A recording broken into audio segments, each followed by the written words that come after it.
Você que faz plantão em pronto-socorro sabe que junto da volta às aulas voltam também as crises de asma. E nas crises de asma, vale a pena fazer raio-x de tórax? Fica até o final do vídeo que a gente vai conversar sobre isso.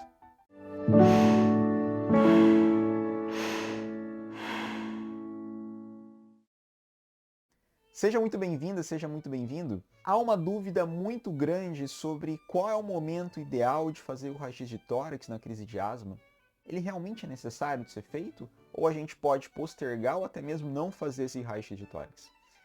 Esse caso da criança de 8 anos, uma menina, que veio ao atendimento no meio da madrugada porque havia 3 dias que ela estava com rinorreia, uma tosse, e essa tosse foi piorando e junto da tosse no último dia veio a dispneia. Na admissão, ela estava com uma saturação de 88%, uma frequência respiratória de 35% e ela tinha sibilos esparsos à ausculta. O estado geral, no entanto, ainda era bom, ela tinha um bom nível de consciência. E qual seria o primeiro passo para a gente fazer a primeira conduta, considerando que essa criança está hipoxêmica e está sibilando? Pensando que ela está numa crise de asma, certamente colocar oxigênio e começar a broncodilatação. Nesse caso, até mesmo por ser uma crise de asma grave, a gente deveria colocar o beta-2 de curta ação associado ao ipratrópio e já começar também a corticoterapia sistêmica. Você opta então por fazer um raio-x de tórax. Mas não adianta a gente fazer um exame complementar, inclusive o de imagem, se a gente não souber o que a gente vai buscar. E eu te lanço essa pergunta: o que você espera de um raio-x de tórax em uma criança na vigência da crise de asma? Esse daqui então seria o raio-x da criança. A gente pensa que quando há uma crise de asma, há um processo obstrutivo. E todo processo obstrutivo é aquele no qual o ar entra, porém ele tem dificuldade para sair. Ele vai ficando então represado, aprisionado dentro do alvéolo. Esse alvéolo vai ficando distendido e começa-se então a ter uma distensão desse pulmão em todas as direções, para o lado, para frente, para trás e até mesmo em direção ao centro. Todas as estruturas começam então a ficar espremidas, entre aspas. Esse seria o que você deveria pensar ao fazer o raio-x. Você deveria procurar então uma hiperinsuflação. Como que a gente identifica uma hiperinsuflação no raio-x de tórax? Basicamente por 4 sinais.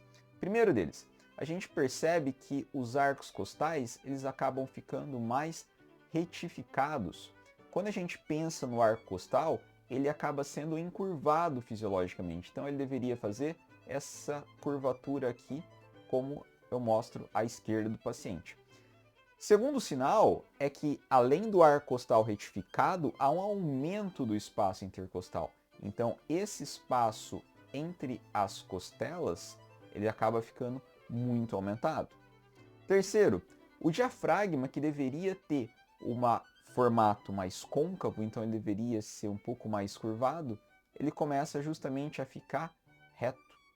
Ele perde essa curvatura, ele vai ficando retilíneo. E aqui é importante ainda pensar que há uma outra forma da gente perceber também que o paciente está hiperinsuflado, justamente contando o número de espaços intercostais. A gente espera que no parênquima haja pelo menos 7 a 8 espaços intercostais visíveis. Quando há mais do que 8, a partir de 9 espaços, a gente já fala que há uma hiperinsuflação também. Então aqui está o primeiro espaço intercostal, repara que essa daqui é a primeira costela, segundo espaço, terceiro, quarto, quinto, sexto, sétimo, oitavo, nono. Então a partir daqui a gente já começa a perceber que há realmente uma hiperinsuflação. Note como há um aprisionamento aéreo pela coloração, pela hipertransparência que apresenta-se nesse exame em ambos os pulmões. Então esses daqui seriam 3 primeiros sinais. Você poderia ainda falar que como há uma hiperinsuflação e esse ar empurra em todos os lados, inclusive em direção ao centro, a gente perceberia também um coração um pouco mais espremido aqui no centro. Então seria um coração em gota. Seria um sinal indireto de que há uma hiperinsuflação indo em direção ao centro. Pulmão esquerdo empurra para um lado, pulmão direito empurra para o outro, todo centralizando e fazendo essa imagem no coração. Esses daqui seriam 3 sinais quando a gente dá uma olhada no paciente no PA ou no AP. E aí a gente poderia ainda perceber nesse paciente outros sinais, mas agora também na incidência em perfil. O que a gente nota aqui? A gente percebe que há um aumento do quantidade de ar aqui na região retroesternal. Há um aumento muito grande aqui, fazendo com que mostre que esse ar todo está indo para frente, ficando entre o externo e o coração. E aí eu volto à pergunta, por que você solicitou esse raio-x de tórax na criança com crise de asma, que é esperado que ela realmente tenha esses sinais de hiperinsuflação? Esses sinais de hiperinsuflação vão te ajudar a conduzir o caso? Vão mudar a tua conduta de broncodilatar, de anti-inflamar e de dar oxigênio? Então aqui toma cuidado. Muitas vezes o raio-x de tórax feito na sala de emergência acaba não tendo um benefício real para a criança. O que você vai encontrar e que gera dúvida, inclusive a prescrição de muitos antibióticos de forma inadvertida, é que há a presença aqui de um hilo mais evidente, é um hilo mais espessado. E aí você acha que isso daqui, esse hilo aqui, ele é uma consolidação pneumônica. Mas muitas vezes essa consolidação pneumônica ela não existe. A gente percebe mais esse hilo aqui mais aparente, há realmente umas opacificações intersticiais.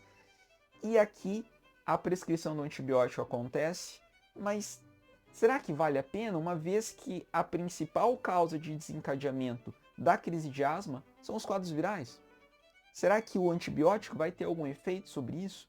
Então tenha muita prudência em solicitar o raio-x de tórax, porque na maior parte das vezes ele não vai mudar a tua conduta perante o caso. E aí então a gente tem que se perguntar, mas então, Cláudio, quando que eu vou fazer um raio-x de tórax na crise de asma? Você vai fazer esse raio-x quando essa criança piora. O esperado é que após o manejo inicial da crise de asma, ela comece a melhorar, não piorar.